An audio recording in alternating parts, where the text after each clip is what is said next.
kallis hooandja. Minu nimi on Miina Hint.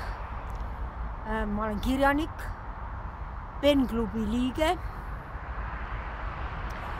Kokku on mul ilmunud tänaseni 43 raamatut, osa neist on luuleraamatud.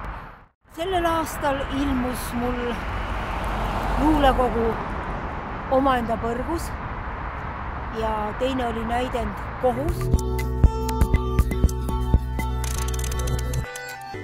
Ma peaksin ütlema, et see Kohus näiteks oli abstraktne lugu, abstraktne näidend, kus ma püüan edasi arendada Tammsaare Jumala ja kuradi probleemi natukene, nii nagu ma seda näen oma silmis.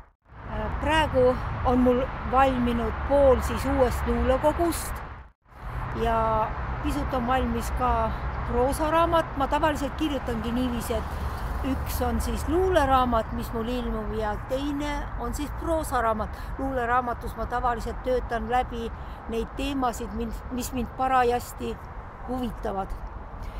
Mis puutub nüüd hooandja inimestesse, siis luban, et kõik, kes mind toetavad, saavad kas luulekogu või proosaraamatu kingituseks pärast ja nad võivad ise valida.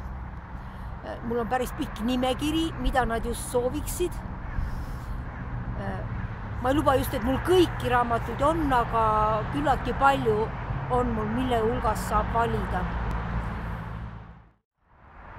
Luban kõigile hooandja inimestele kõvasti tööd teha, kõvasti edasi minna, et uued raamatud saaksid veelgi paremad. Suur tänu teile!